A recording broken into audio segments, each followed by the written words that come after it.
Welcome to episode 447 of the AM/PM podcast. My guest this week is Kara Babb. Kara Babb used to work for Amazon on the 1P side, so she's got a lot of experience there.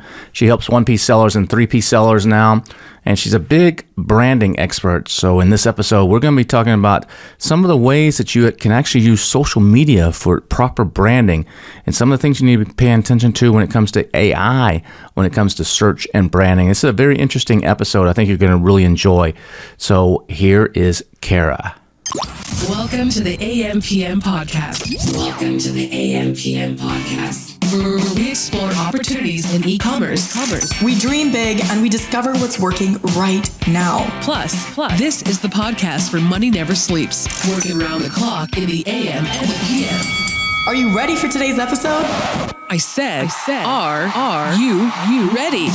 Let's do this. Here's your host, Kevin King. Kevin King.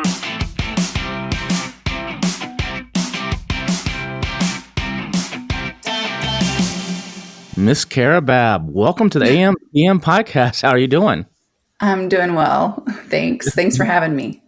Now, I remember you. You wouldn't let me forget you because at the Prosper Show, I think you stopped by our BDSS booth. I think they told me 29 times. They counted.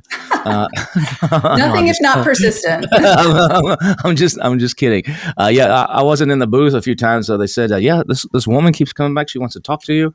And then you came back, and we started chatting. I was like, you need to be on the podcast. This would be you'd be perfect for that. So I'm glad you're here. Yeah, I appreciate it. This is awesome. So for those that don't know, who are you? What's your background? What's your story? Yeah, who is this lady who wouldn't leave you alone? So my background is, right now I'm a consultant, but what I do is I work with Amazon, primarily vendors, but now also some sellers. And the reason I focus on this area is I started my career at Amazon. So I was a vendor manager for a few years. So I have experience managing really large categories. One of my favorite anecdotes is one of my categories that I managed had 3,000 vendors in it. And of course, I really only talk to the top 3 or 4, but I have the perspective of what it takes to manage categories at Amazon. And I found that to be really helpful now in my consulting. But then the other side is when I left Amazon, I went over to the brand side and I helped manage and launch Amazon businesses, as well as then expanding to retailers.com. And also kind of getting into managing brand advertising. And that's part of what you and I talked about was how much offsite activity actually influences Amazon sales. Yeah, that didn't used to be the case. I mean, it's always been the case, I guess. But 4 or 5 years ago, a lot of people said it didn't matter when the aggregator boom came in the 3P side and they were buying up everything. They didn't really care. And a lot of times they actually said that it's actually bad if you're off Amazon because we just want Amazon brands. We just want ASIN assets, basically is what they want. And that whole mindset has shifted back to where it was before. It's like, no, you need to actually be off of Amazon. And Amazon obviously now is rewarding that with the brand referral bonus and stuff. And they want that offsite. It's free affiliate traffic for them, but they also want that offsite branding. And that's what I've been preaching. And a lot of the top people that actually teach in the space are now like, you cannot just be Amazon. Amazon is a shopping cart of choice for some people. And it's a great place to launch and prove something out. But to be a real brand is not just on Amazon. A real brand is omni-channel. And the whole flywheel works together. Is that what you're seeing as well? Yeah. And actually, when I was at Amazon, one of our biggest challenges was traffic. So we were where customers wanted to convert, but we couldn't figure out how to get them to our platform. And we would have random spikes. Like I said this on, I mentioned this on the Smart Scout podcast, but we had an instance where George Takei tweeted about this random coffee mug that looked like a prescription bottle. And we saw 3,000% spike on that SKU. And we could not figure out, because, every week we look at when I was at Amazon and now even, they have a weekly business review and you have to speak to big outlying things that happen and nobody could figure out why this one random SKU is just blowing up. But really, if you think about it, Amazon is where customers choose to convert. But by not looking elsewhere, a brand is blinding themselves to where customers discover products. Because Amazon's never been a good shopping destination. You go there, you search for something you want, And then it's like Hunger Games with brands bidding for that click. But they're discovering products off of Amazon, whether it's a listicle, from some publication or affiliate, TikTok, and so how do you get like the smart brands are the ones who are getting a step beyond or a step prior to that PPC bloodbath and getting customers before they even search. Well, you look at that drink brand. Was it the one that just sold to Pepsi for 1.8? Poppy. You look at Poppy and look at what they did. I mean, all they did to build that brand is they did no DTC. They had no Shopify site. They had a site, but you could not order anything there. It just information, and they didn't do any. They let all the marketplaces do the fulfillment. They had no fulfillment. They oversaw none of that stuff. All they did was focus on brand awareness and branding and brand awareness. And that was their number one focus. They spent all their money on that, not trying to build out a DDC website or their own fulfillment networks or their own systems. They let the people that do that best, and they just focused on branding. And look what happened. They sold for 1.8 billion to Pepsi. And that's I think that's a really good case study and a good example of how doubling down and focusing on brands could it can be huge. And I think that's the problem that a lot of 3P on the 1P side, you're probably dealing with a lot more bigger, more established clients. In a lot of cases, some of the big brands, Fortune 500s, and people that actually might, for lack of a better word, have a better clue a little bit about branding and not necessarily have a better clue, but be more aware of it. Versus the 3P sellers, a lot of these guys have come up either by the seat of their pants or they took some course they saw on YouTube, and they don't really know what branding is. They think branding is a logo and a name, and they don't understand. So what is branding? Yeah, and it's so different depending on who you talk to. But the way I look at it is it's getting customers to have an affinity for what you're selling, for who you are. And so it's kind of the way you think about it is like sellers are selling, they think of themselves, okay, I'm going to sell a product. I'm going to source it for really cheap. I'm going to find my product niche.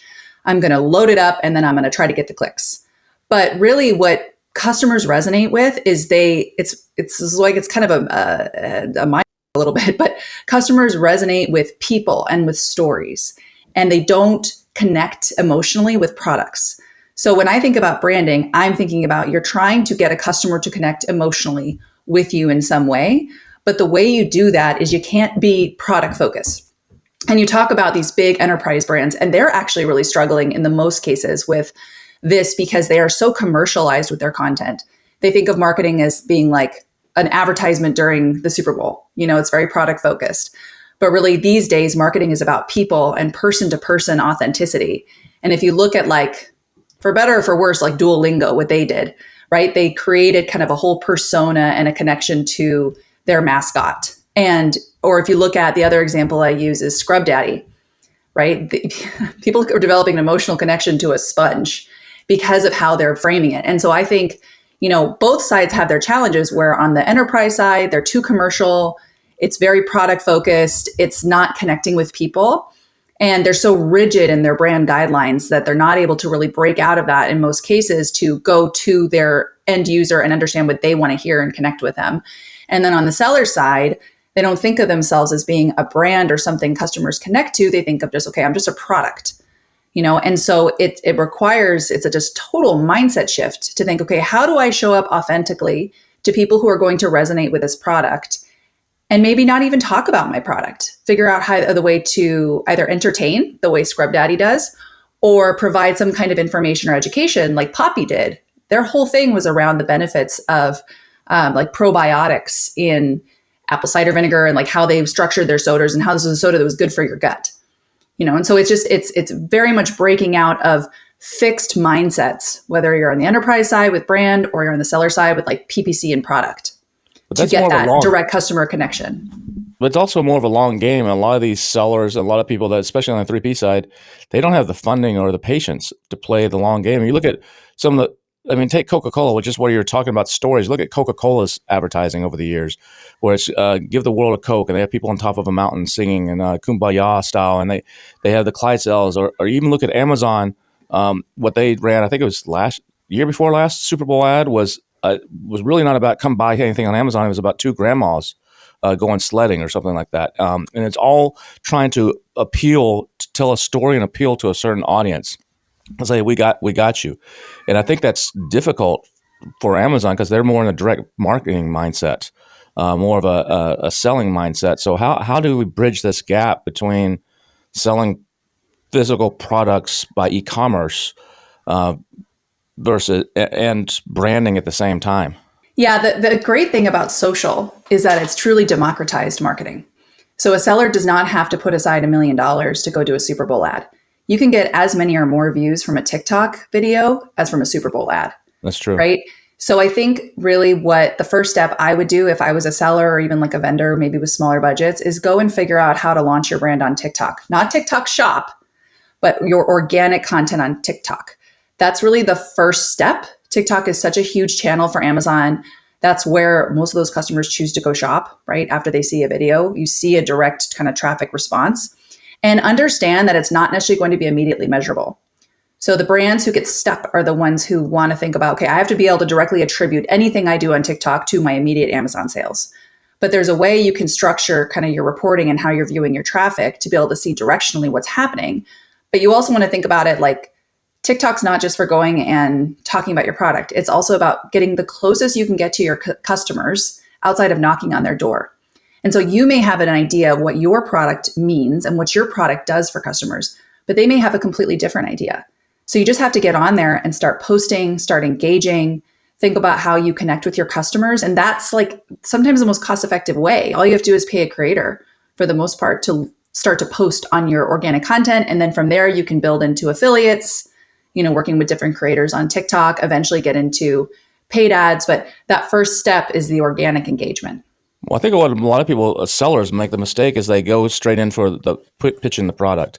They'll go to creators and like, let me send you a sample of my product, and talk about it and use it and show people how it works, and then, oh, by the way, pitch it to TikTok Shop or say it's on Amazon. You can't. There's certain rules you can't do, but that's what they're doing rather than actually taking a hard look at their avatar and what's their customer base, and then understanding their pain points and then creating content that has nothing to do with their product. They don't even send the product to the creator, and have the creator start creating content around that. If you're selling cases that hold coins for people that collect old nickels and dimes and whatever it may be, some niche down little thing, you don't ever talk about your case. It may appear as product placement from time to time in the video, but you talk about the joy of finding a rare 1905 nickel, and you have someone that's a coin collector, and that maybe you start a little, almost like your own little reality show where they're going around to auctions and finding stuff or whatever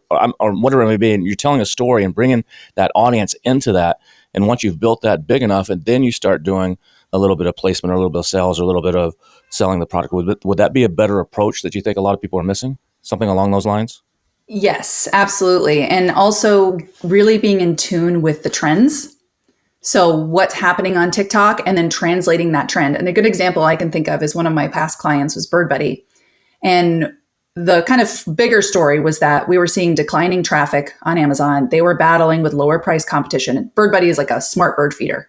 It was one of the first to market. But then they had an issue with low price manufacturers coming in and, selling cheap versions of their product. And so what we did was we went over to TikTok and did like a brand awareness boot camp is what we called it. 4 posts a day, 7 days a week for 60 days. And we saw 30 million plus views. We acquired 45,000 new followers. But what they did was so clever because they knew that their target customer was like an elderly person, retired, who likes to watch birds. But for the most part, this was a gifted item. So they knew they had to go and reach the millennials and the Gen Zs who'd be giving this to their parents and their grandparents. And so they managed to do content. And I mean, check them out on TikTok. They're awesome. We managed to do content where we took the content and translated it for the audience that we were kind of selling to, that would eventually buy the product for their grandparents or their parents. And it was interesting. It was funny. It was engaging. We'd have videos of birds, but then we'd be tapping into kind of trends, trending sounds, trending music. And it was so successful because we got people liking and enjoying the content, continuing to engage. Then TikTok gives you better kind of ranking, right? You show up more.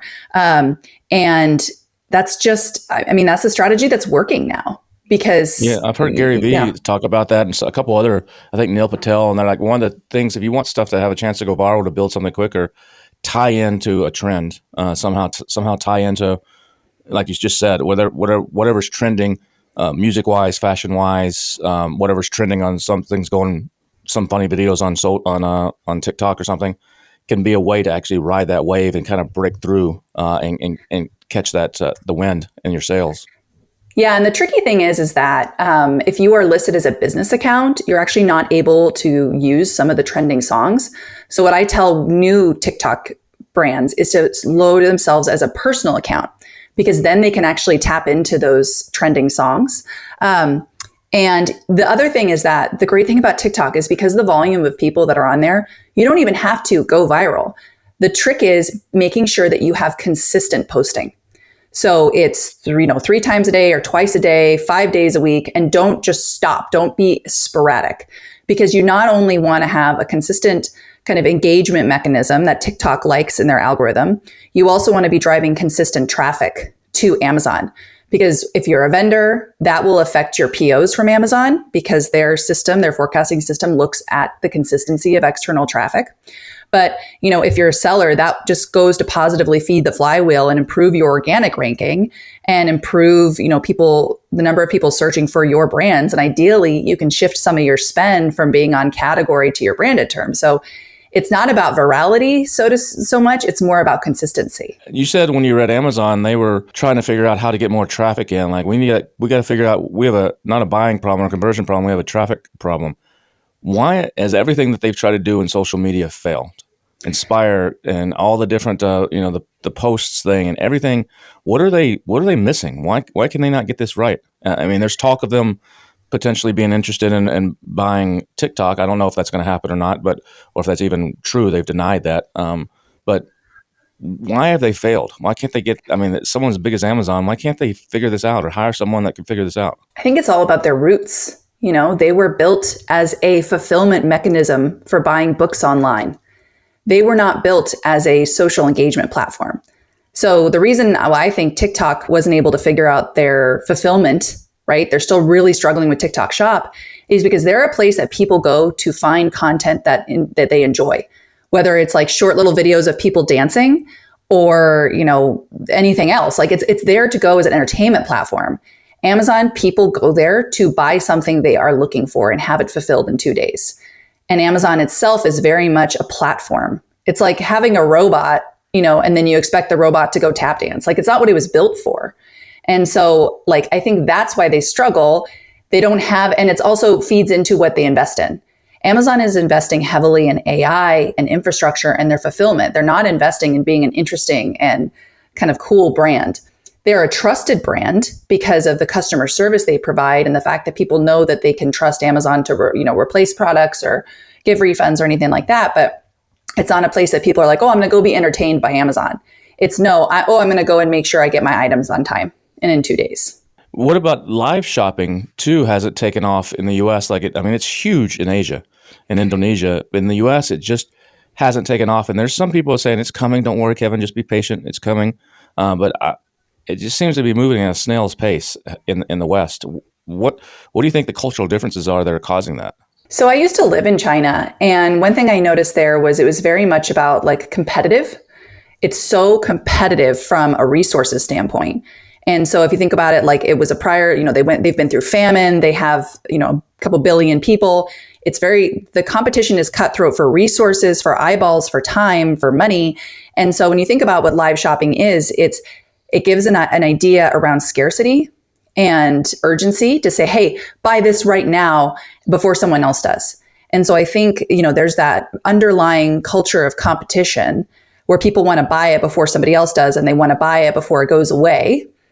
There's also the gamification. I always had a hard time looking at websites in China because it was just too much. It was, shining lights and spinning wheels and games and this and that. And it was just overwhelming to my brain. I couldn't do it.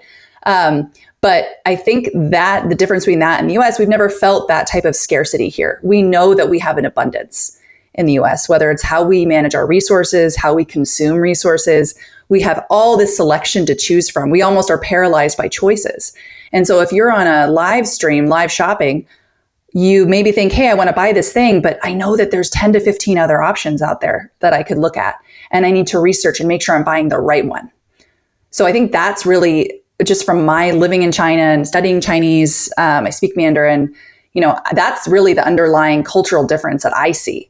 Now, to be fair, QVC did this really well with live shopping, but they were also kind of selling to a captive audience, people who are just sitting home and they would just watch it for hours. There wasn't so much the urgency of it. It was, hey, I'm going to talk to you about this beautiful diamond bracelet for 35 minutes because you have nothing else to do. But QVC has really struggled to translate that to TikTok because they're just translating their existing strategy. They're not adjusting it for TikTok and not making it kind of what that platform is meant for. Which one of them was it, QVC or HS or Home Shopping Network, HSN, that just actually basically is de-emphasizing all the old school cable network TV stuff and actually doubling down on live shopping? Believe it's QVC, but they're still struggling to get traction on TikTok because they're not truly creating a TikTok strategy. They're trying to make TikTok into another like distribution channel. So what do you think is going to happen? Do you think it'll ever start to gain some steam in the United States, or do you think it's going to just kind of putter along? I think it'll possibly putter along. There's a couple different ways this will go. I have a feeling that if TikTok starts to be a place where there's a lot of products just being pushed, I think it's going to lose its value in a way to customers. And then I think that TikTok's going to start deprioritizing things that are really about product. I think that there's a chance now with Gen Z to get into live shopping, but it just needs to be maybe done a different way. Instead of this like urgency of like, buy this product now, it's on sale. It needs to be more educational about like, here's one product. Here are the other options that you have.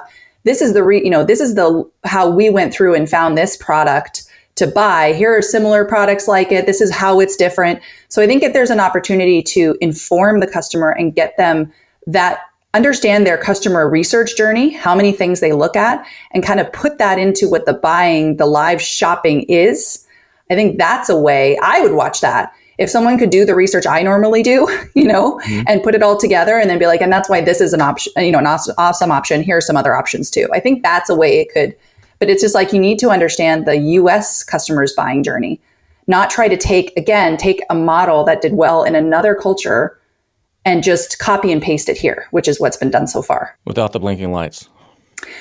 Maybe a little less blinking lights, but it's funny because I was reading about like this, there's all these new apps that are coming up buying directly from China with the tariff stuff. And one of them is DHgate.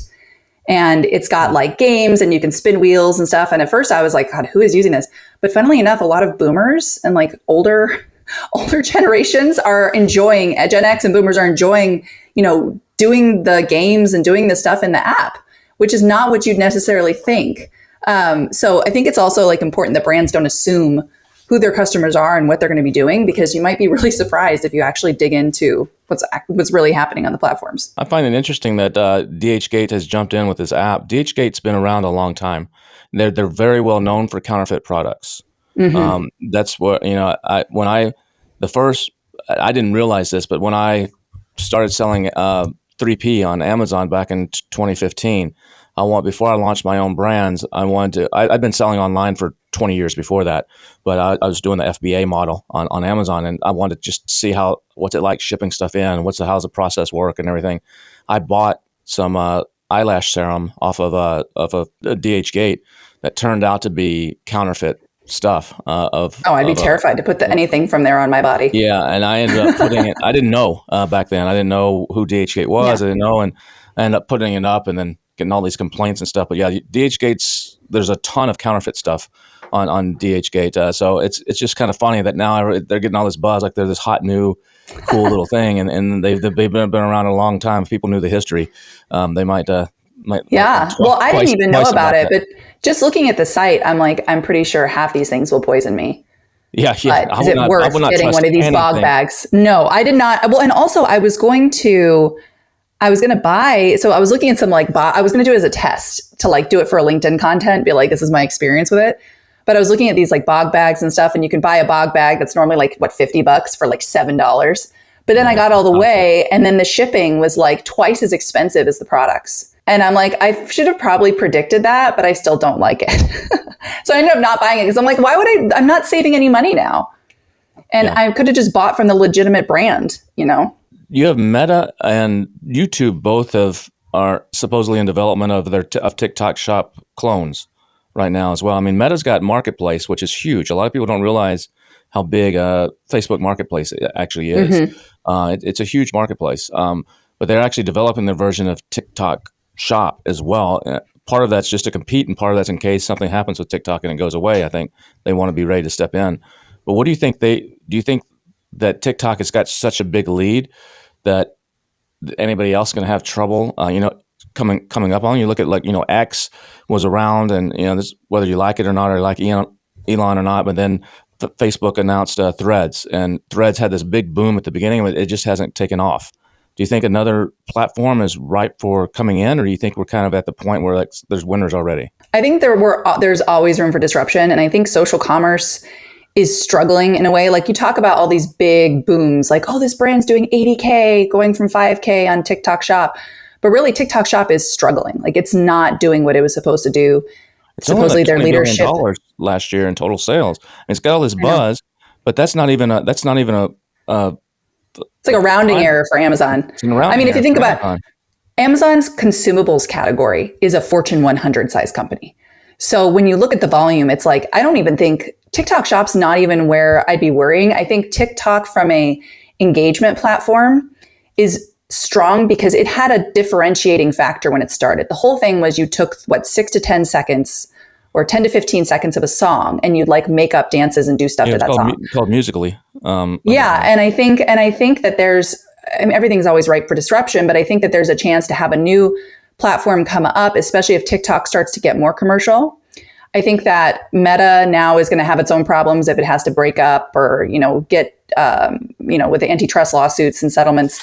But I think the place I would be focusing on that I know that at least Bezos is the shopping integration into ChatGPT and Perplexity. So shopping integration into these AI models, because it's starting to be a place where people go to search for product because they can research products, they can have a conversation. And kind of what I said about, hey, if live shopping could actually give you all the research, that's what these AI models do. And, Bezos is an investor in Perplexity, I believe. And now Perplexity is going to have a shopping function. ChatGPT just announced being integrated with Shopify. Mm-hmm. So I don't know if it's necessarily going to be live shopping or social shopping. I think generative engine SEO or generative engine optimization and how brands show up there, which is directly influenced by the context of how they're showing up in the non-Amazon market, right? So like, what PR are you doing? What social are you doing? Your blog posts, all the stuff out there, because AI sources from content that exists. I think that's an area. Yeah, there's a whole new area called AEO.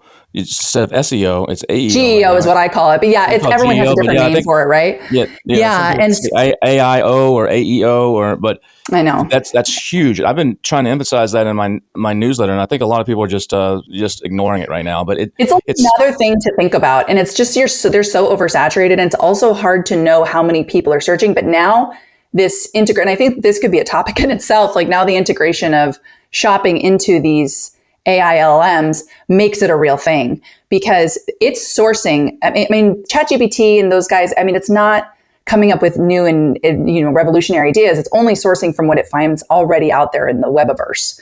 So if your brand is not talked about either in social content or blogs or anything else, it's not going to show up. And not only that, it looks for specific phrases. So if a customer is searching for the best skincare products for anti-aging, it's going to look for, and this is like, I've really dug into the way it works, it's going to look for products that are associated with that exact phrase. And so in order for brands to tap into that, they have to understand, really get closer to their customer, understand what they're searching for, and then make sure that whatever phrase they think is going to come up most often is featured in amongst or next to their brand name, wherever they're putting out content.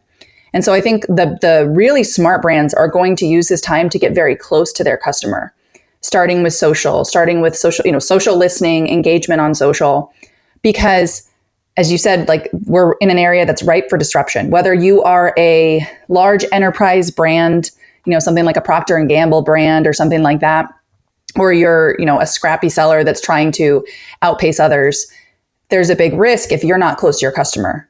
Because, I think some of these smaller sellers have immense opportunity to move so much faster than these entrenched enterprise brands, even with their big checkbooks for marketing spend. And the beauty about AI stuff is just what you said earlier, is like if you had someone on social media that was doing all the research for you in the way that you do your research and could say, this is the best one to buy, that's what AI is. AI with And that's agents, that's exactly what that is you can tell it has the world's knowledge, like you just said, out there. So it's your job as a brand to make sure that exactly what you said, the phrases and the terminology, and that you're out there so they can pick it up. And then there's ways to optimize on that. But the ways to optimize is to know exactly what your people are looking for and to really know your avatar and to know your brand position, your brand positioning. As and getting into a lot of niche. people don't know. Yeah, it's not just brands, people who are looking for like skincare products. Now it's down to like people who are looking for skincare products that feature this certain snail goo. Korean skincare products that have this snail serum that's for this particular type of biodynamic whatever. Like it's not about breadth and putting out one Super Bowl commercial that taps a billion people. It's about getting into niches. And like I think you've said before, niches are riches, right? Getting into these niche areas and then really understand the customers in those niches and what they want. What should I be doing? If I'm a third party seller that's been selling for like the last 5 years on Amazon, I'm doing okay. I'm doing several $1 million a year. What should I be most concerned about right now? What should I be doing? I'd be most concerned about your PPC costs climbing and not having any type of, if you don't have any type of brand loyalty, if you're mainly, pushing on price, then other companies, maybe Chinese companies who have a little bit extra room in their margins because they're manufacturing the products, right? So think about tariffs. If you start to raise your prices and you don't have brand loyalty, you're going to lose customers.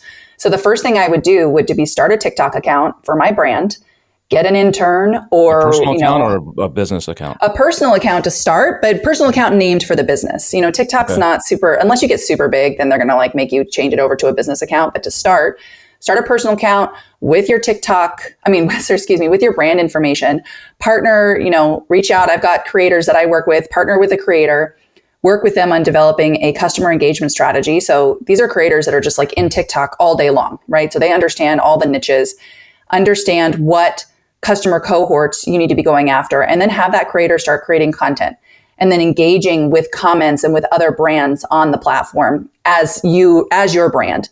Start doing that and then start to think about like, okay, do I go out and talk to other creators on TikTok? The beauty of creating your own organic content is that creators will reach out to you and say, hey, I would love to do a partnership with you, versus going out and trying to pay top dollar to compete literally with like Unilever, who's going out and spending 50% of their budget on influencers. Influencer marketing is going to go the same way as PPC in terms of costs because of now everyone's like, oh, influencer. So I would just literally start with posting once a day. If you can make it 5 days a week, that's ideal, and just start being consistent and see what your feedback is. You're not going to see a lot to start, but if you have a good creator you're partnering with and you're tapping into songs and trending things, you might see some good stuff, and then just start to monitor it, right? There's various social listening tools that you can see who's engaging. Look at what your competitors are doing on TikTok, or look at like trend, like look at, so say if you're a skincare for anti-aging, right? Or like a red light therapy device, whatever it is, search for that on TikTok and see like, what are the trending conversations? What are people talking about? What are other influencers talking about?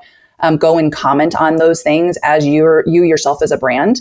But it's really just starting. It's kind of like, if you were going to go tell someone to start selling on Amazon, you probably would say, okay, you just need to start. You just need to start and be consistent, and then you'll build from there. Reddit's another place that a gold mine that a lot of people don't pay attention to on social, and diving deep. There's tools out there that will mine all the comments and sentiment on Reddit. And a lot of that you can even use ChatGPT. Yeah, exactly. A lot of that stuff applies across different social media channels too. So you can get a lot of ideas, and there's tools that will mine that stuff and then translate that over.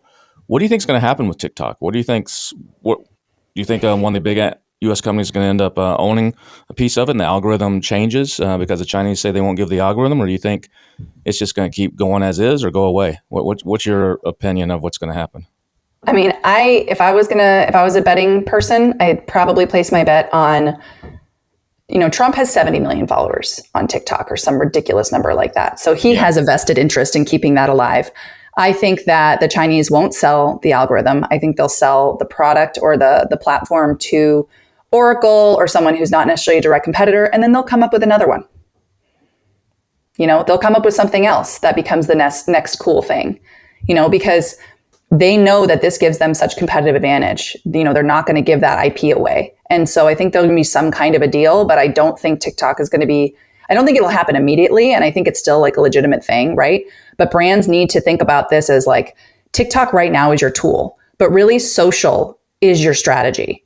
It's not like if TikTok goes away, this all stops being real. You have to find the thing that your customers are on and engaging with, whether it's TikTok or Reddit or Meta. I think that's the tool is it's agnostic to a tool. Yeah, exactly. Or Blue Sky eventually with all the rebels. But it's the social listening is the tool. It can't be about the product anymore. You have to get back to talking to your customers, regardless of where that is. So how does the branding fit into this? What we started at, how does the branding fit into the social play? I mean, social is everything for branding. You're building a brand on social. You're entertaining, you're engaging, you're getting look at Scrub Daddy, right? That is the most entertaining sponge I've ever seen. And people who see it and engage with it have an affinity for it. And so you're building your brand by building that customer sentiment for it. Because what is a brand? A brand is not your logo and your font. A brand is how customers see you and whether or not customers value you. That's why Poppy is such a valuable brand, is because people trust it. People see it as value added to their lives. Otherwise, it's just a can of soda that has probiotics, I guess. Yeah, it's kind of funny. You see that during this tariff wars, there's some stuff that went viral out of China on TikTok about some of the big brands that it was a Birkin bag. Like, this Birkin bag is $35,000, and we're the factory that makes it. It only costs $1,400. So then a lot of people are putting in the comments, "Yeah, we're getting ripped off. We're getting stolen. All you're buying is a name and a logo." And I was like, "Yep, that's exactly right. That's exactly what you're buying. That's called a brand." The funny thing is that I saw that and I thought, if I had the money, would I still buy a Birkin bag? I would. Yes, you would. because it's a status thing. It is. I would still buy a Birkin bag. Now, your people that would never buy a Birkin bag might buy the cheap imitation just so that but it doesn't say Birkin on it. It's the same thing that happened in Walmart. Walmart was selling some sort of bag. Oh, yeah, and wannabe Birkin. There's people that go by, but there's people want to identify with that brand. They want to be walking down the street with that logo of Louis Vuitton, the LV, on the side of the purse or whatever, because it's a statement about them. It's an association about them, and people buy brands not only because of an affinity, because of the way it makes them feel, or that feels like they've made it, or that they've arrived, or that or something. And that's also part of branding. It's not just an affinity, but it's an arrival. I mean, you look at Apple when the new iPhone. It's not so much as much anymore, but in the early days of the iPhone, the lines out the door, people camping out to get the new iPhone when it would come out. I mean, that's massive brand affinity. Well, and if you think about what it's because the customers not only ascribe a perceived value to it, but to your point about affinity, if a company wants to be more than just a product that gets sold on Amazon, then they need to become a brand. So you look at, and if they want to survive long term, if they want this thing to be something that lasts, they need to build a brand. Look at Chanel. Chanel has been around and just a core brand for over 70 years. You still look and want to buy a Chanel jacket, a used Chanel jacket for $5,000. Mm-hmm. So that is because, to your point, it was a lifestyle. It was a meaning. There was meaning ascribed to it. If you wore a Chanel jacket, you felt different. And now, not saying necessarily that if I use a Scrub Daddy sponge, I feel different. But when I look at a Scrub Daddy sponge and I use it, I smile because I think of the funny stuff that they've posted and how they make me laugh. So I think it's like, you want to think about how you want to make your customer feel with your product. And that emotion is what is going to keep you in their minds and, as a share of their wallets, lasting beyond the next, holiday sales cycle. Another thing that really drives home the lesson of branding is I went through a divorce a couple of years ago, and I ended up with a bunch of jewelry. And the engagement ring, I went to sell it. I paid $14,000 for this engagement ring. Oof. And there's no branding or anything on it. It's a nice stone. I went to sell it, and I used one of these top sites out of New York that auctions it off to jewelers and stuff, and I got like $1,200 for it. And that's because it didn't come in the Tiffany box. But exactly. And then there's some other jewelry that I ended up having that was left behind that was Versace bracelet, or it was a Louis Vuitton watch or whatever. And this bracelet, I think the receipt was $2,600, I think, for this one, not bracelet, a necklace, sorry, a necklace. And I put it on the Real, and I got like $1,900 for it. On a used as a used item, Mm-hmm. which much more closer to holding its brand as a used item without the original box than a much more expensive unbranded thing. That's just a Yeah. illustration of the The value quality is of better. brands. Yeah, Even if, I mean, you can buy a $15,000 Tiffany ring with like a half a carat diamond and like decent sterling silver for the same amount as like maybe a much larger carat diamond that's unbranded. yeah. It's because you're getting it in the box and you have that Mhm. experience of owning something from Tiffany's. And I think one other quick point I think on branding is that's going to become more and more important is community. And Mm-hmm. especially in the AI world. And I think a lot of brands and a lot of, especially e-commerce and Amazon, third-party brand and first-party brands, need to be doubling down on developing community. And Mm-hmm. one of the things, and experiential things, just like you said, the experience of the Tiffany box, I think those are things that's going to set you apart and can really is going to be very much desired in a world of AI and automation and everything else that's happening. And I think that's where a lot of people are missing too when it comes to having that community. I mean, with my BDSS events that I do, I think I'm one of the only ones that doesn't have a paid membership. There's sites, there's companies out there that you join and pay $5,000, $10,000 a year, and there's a little community as part of it. But when you come to a BDSS event like the one I just did in Iceland, you're automatically added to a WhatsApp group. It's just a simple little WhatsApp group, and you have to have come to one. That WhatsApp group has persevered for 6 years, and it's extremely active, and it's extremely a community based thing. And then I have people that have never been to one of my events that come, and they're like, "Holy cow, this community here!" And because I create its branding, there's an experience to our events. It's not just go to another conference like Mm-hmm. everybody else. There's a whole experience element to it, and it's totally different. And I think that's where a lot of people need to be doubling down on when it comes to their e-commerce is how can you be completely different no matter how generic your product may be. Yeah. And I mean, that community is, it's thinking about it. It's your long term, you're building a higher lifetime value of those customers. Probably your average community member invests in, 3 more events than a regular one, right? So the lifetime value of one of your community members is exponentially higher than someone who's not in your community. And Yeah. it's a similar idea to what brands need to think about. And so I think one of the most valuable roles that a brand can hire for now, whether it's a contractor or full time, is a community engagement manager and strategist. Someone whose job, as part of social and otherwise, is to go out and engage with customers. Because if customers are posting on your, commenting on your posts, you have to engage with them. You have to go and engage with other brands and start to build But that just one community. quick note on that, though, that you do need someone to help get that going and kind of oversee it. But there's a difference I just want to explain between audience and community. A lot of people have audiences, and you might be able to go out this community manager that you're just saying might be able to go out and create audiences or engage, but they have to be part of it. You don't have in my opinion, you don't have a community until you can be completely removed from it.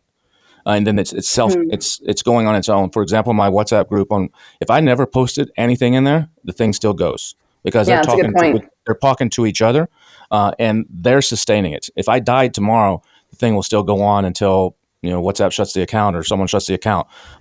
That's a community, otherwise you just have an audience. And I think there's a big distinction Yeah. there that needs to be made. Um, and you might need someone, like you said, a community engagement person that just gets it going. But at some point, they need to just be sitting up on top and not even playing, and so other people are doing the answering back and forth and the correcting, and they only step in when absolutely necessary. That's such a good point. And there's so few brands that actually build that. Like I think of Crocs. They've done such a fun job reinventing that brand. And the only thing that's missing is having a community where I can go and post my like awkward Croc photos to others in the community and like engage with each other. I think, the gaming industry, whether it's Dungeons and Dragons or, video games, they do a really good job of building communities. But regular consumer products, not so much. And I know there's privacy stuff around it, but that is something I think is a big opportunity for sure. Well, cool. I think we could keep talking for a while, but I know you got to run I now, know. Kara. Yeah. Gotta go do some work. We're having too much fun here. I know. But Talking about branding. I know this is awesome. Well, if people want to know more about you or reach out or get some help on branding or on 1P or 3P stuff or whatever it is you may do, what's the best way to do that? Yeah, definitely reach out on LinkedIn. So that's where I spend most of my time. So Carabab, on LinkedIn, Karababb. And yeah, if you want to talk to someone about Amazon, growing Amazon, branding, 1P, 3P, I'm here to help. Awesome. Well, I really appreciate you coming on today. This has been fun. Thanks, Kevin. Thanks for having me. Great talk. I totally agree with Kara that as e-commerce sellers in the past, we've been mostly focused on selling products, not actually building brands. And now is the time that you've really got to start doubling down on building a brand. And as our discussion pointed out today, there's several different ways to do that, and some of the greatest tools where you can compete against some of the biggest, most established brands in the world at a fraction of the cost now exist. So I encourage everybody to go out and maybe re-listen to this episode and implement some of what we talked about. We'll be back again next week with another awesome episode with Andrew Bell. Andrew and I are going to be talking about the Rufus algorithm, the Cosmo algorithm, some of how AI is affecting search and what you need to be doing, a little bit of what Kara and I touched on, but we're going to go a little bit deeper on that. I think you're going to really enjoy that, so make sure you tune in again next Thursday for that episode. In the meantime, remember, a brand is how you make somebody feel when they have your product. It's not about the logo or the letterhead or the font or anything like that. It's how you make them feel. See you again next week.